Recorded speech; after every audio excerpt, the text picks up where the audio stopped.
உயிரினும் மேலான அன்பு உடன்பிறப்புகளே, அத்தனை பேருக்கும் முதல்ல என்னுடைய வணக்கத்தை தெரிவித்துக் கொள்கின்றேன்.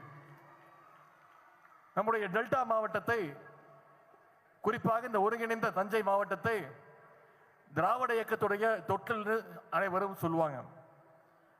முத்தமிழர் கலைஞர் அவர்களை தந்த மண் இந்த டெல்டா பகுதி. நம்முடைய கழக தலைவர் அவர்களும் அடிக்கடி பெருமையாக சொல்வார்கள், நானும் ஒரு டெல்டாக்காரன் என்று நம்முடைய தலைவர் அவர்கள் குறிப்பிட்டு சொல்வார்.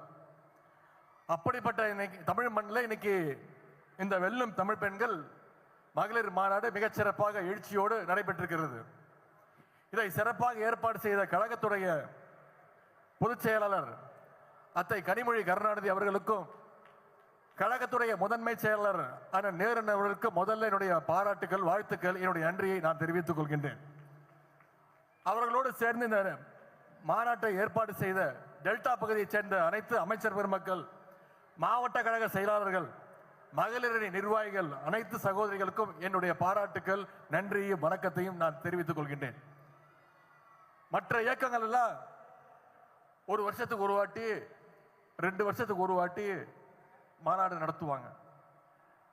ஆனா திராவிட முன்னேற்ற கழகம் மட்டும்தான் சென்ற மாதம் திருவண்ணாமலையில் இளைஞரணி நிர்வாகிகள் சந்திப்பு, அதன் முன்பு பல்லடத்தில் மகளிர் அணி மாநாடு, இன்னைக்கு தஞ்சையில் மகளிர் அணி மாநாடு, மீண்டும் விருதுநகர்ல இளைஞரணி சந்திப்பு, அதன் பிறகு திருச்சியில மண்டல மாநாடுன்னு இப்படி மாசத்துக்கு ஒரு மாநாடு சந்திப்பு நடத்தி நம்முடைய இயக்கத்துடைய கொள்கைகளை, அரசினுடைய சாதனைகளை, தலைவருடைய சாதனைகளை தொடர்ந்து பேசிட்டு இருக்கிற ஒரே இயக்கம் நம்முடைய திராவிட முன்னேற்ற கழகம்.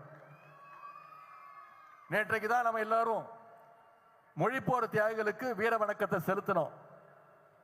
இந்தி திணிப்புக்கு எதிராக முதல்ல பெண்களை திரட்டி போராடினது யாருன்னு பார்த்தீங்கன்னா, இந்த டெல்டா பகுதியை சேர்ந்த தர்மாம்பாள் அம்மையார், மூவலூர் ராமாமிர்தம் அம்மையார் அவர்கள் தான். அதை கொடுத்த பகுதி இந்த தஞ்சை பகுதி. அது மட்டும் இல்ல, தென்னிந்தியாவுடைய முதல் பெண் டாக்டர் கொடுத்தது இந்த டெல்டா பகுதி தான். டாக்டர் முத்துலட்சுமி அம்மையாரை கொடுத்த டெல்டா பகுதி.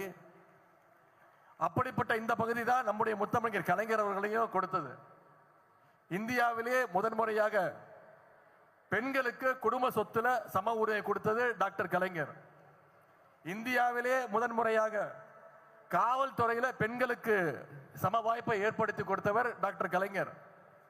இந்தியாவிலே முதன்முறையாக மகளிர் சுய உதவிக்குழுக்களை ஆரம்பிச்சு வச்சது டாக்டர் கலைஞர். இப்படி சொல்லிக்கிட்டே போலாம். இன்னைக்கு கலைஞர் வழியில நம்முடைய கழக தலைவர் அவர்கள் பெண்களுக்கு பார்த்து பார்த்து நம்முடைய ஆட்சியை நடத்திட்டு வராங்க. நம்முடைய தலைவர் அவர்கள் ஆரம்பிச்சு வச்சதுதான் விடியல் பயண திட்டம், காலை உணவு திட்டம், புதுமை பெண் திட்டம், கலைஞர் மகளிர் உரிமை தொகை திட்டம். இன்னைக்கு மாசம் 1,30,00,000 மகளிருக்கு கலைஞர் மகளிர் உரிமை தொகையை கொடுத்துட்டு இருக்கார் நம்முடைய தலைவர் அவர்கள். அது மட்டும் இல்ல, இங்க வந்திருக்கக்கூடிய உங்கள பல பேர் மேயரா, துணை மேயரா, நகர்மன்ற ஊராட்சி மன்ற தலைவர்களா இருக்கீங்கன்னா அதற்கு வழி செய்தது நம்முடைய கழக ஆட்சி, நம்முடைய கழக தலைவர் அவர்கள். இப்படி மகளிர் முன்னேற்றத்திற்கு ஒட்டுமொத்த இந்தியாவுக்கே எடுத்துக்காட்டாக, வழிகாட்டியாக நம்முடைய தலைவர் அவர்கள் ஆட்சி செய்து கொண்டிருக்கிறார். இப்போ தேர்தல் நெருங்கி வந்துருச்சு. இன்னும் 2 மாதங்கள்ல தேர்தல், 3 மாதங்கள்ல தேர்தல். தேர்தல் எப்பொழுது வந்தாலும் ஒன்றிய பிரதமர் திரு மோடி அவர்கள் அடிக்கடி தமிழ்நாட்டுக்கு வருவார். 2 நாளுக்கு முன்பு வந்திருந்தார். வந்து என்ன பேசினாரு? நம்முடைய திராவிட மாடல் ஆட்சியில பெண்களுக்கு பாதுகாப்பு இல்லைன்னு பேசுனது யாரு? ஒன்றிய பிரதமர் திரு மோடி அவர்கள். திரு மோடி அவர்களே, மைக்குன்னு நினைச்சு நீங்க கண்ணாடியை பார்த்து பேசிக்கிட்டு இருக்கீங்க.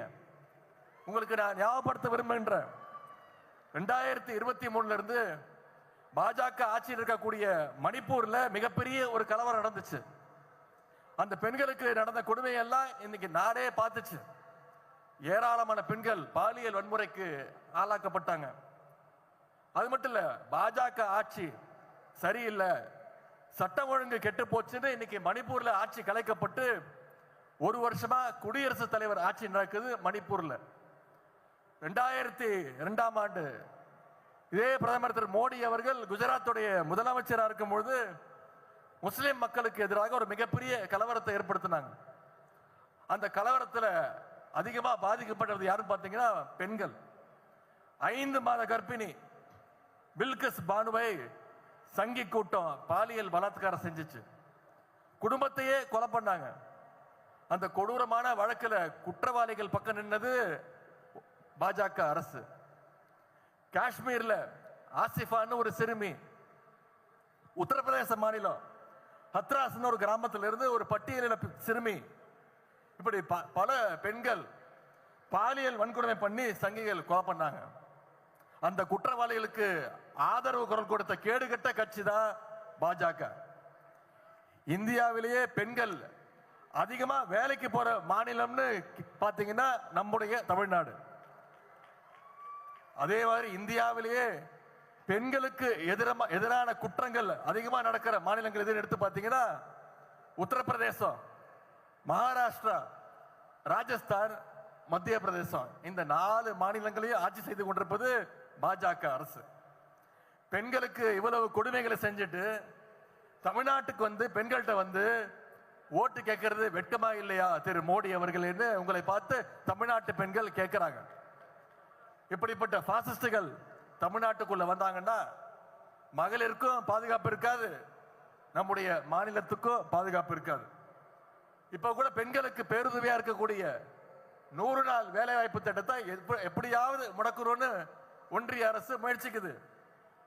இவ்வளவு நாளா 100 நாள் வேலை திட்டத்துக்கு நிதியை ஒதுக்காம இழுத்தடிச்சாங்க.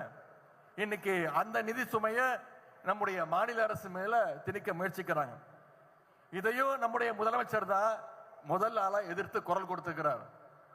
ஆனா நம்பர் 1 அடிமை திரு எடப்பாடி பழனிசாமி அதற்கும் ஒன்றிய அரசுக்கு இன்னைக்கு முட்டு கொடுத்துட்டு இருக்கிறார். முரட்டு பக்தர் கேள்விப்பட்டிருப்பீங்க, முரட்டு தொண்டர் பார்த்திருப்பீங்க.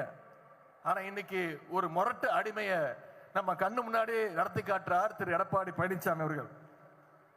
இன்னைக்கு எப்படியாச்சும் தமிழ்நாட்டுக்குள்ள நுழைஞ்சிடலான்னு பாசிஸ்டுகள் கனவு காண்றாங்க. பழைய அடிமைகள் மட்டுமல்லாம இன்னைக்கு புது புது அடிமைகளும் உருவாயிருக்கிறாங்க. அவங்க எத்தனை பேர் வேணாலும் கிளம்பி வரட்டும். திராவிட முன்னேற்ற கழகத்தை நம்முடைய தமிழ்நாட்டை அவங்களால தொட்டு கூட பார்க்க முடியாது. அதற்கு இங்க இருக்கக்கூடிய நம்முடைய மகளிர் படை நிச்சயம் ஒரு காவல் அரணாக தமிழ்நாட்டுக்கு இருப்பாங்க. ஒவ்வொரு அரசுக்கும் ஒரு அடையாளம் இருக்கும். ஒன்றிய பாஜக அரசு எடுத்துக்கிட்டீங்கன்னா அதோட அடையாளம் பாசிசம்னு சொல்லுவாங்க. முன்பு இருந்த அதிமுக அரசுடைய அடையாளம் அடிமை அதிமுக அரசுன்னு சொல்லுவாங்க. ஆனா நம்முடைய திராவிட மாடல் அரசுக்கு என்ன அடையாளம்? இது முழுக்க முழுக்க மகளிருக்கான அரசுங்கிறதா நம்முடைய அரசுடைய அடையாளம். இந்த அரசு அமைய காரணமாக இருந்தது இங்க வந்திருக்கக்கூடிய மகளிர் நீங்க தான். இன்னைக்கு இந்த அரசை கொண்டாடி கொண்டிருக்கிறதும் இங்க வந்திருக்கக்கூடிய மகளிர் நீங்க தான். ஆகவே நம்ம அரசுடைய சாதனைகளை, திட்டங்களை, கொள்கைகளை நீங்க மகளிர் மக்கள்கிட்ட எடுத்து கொண்டு போய் சேர்க்கணும். நம்முடைய கழக அணி 200க்கும் அதிகமான தொகுதிகளில் வெற்றி பெற வேண்டும். கழகம் 7வது முறையாக ஆட்சி அமைக்க வேண்டும். நம்முடைய தலைவர் 2வது முறையாக மீண்டும் முதலமைச்சர் பொறுப்பில் உட்கார வேண்டும், அமர வேண்டும்.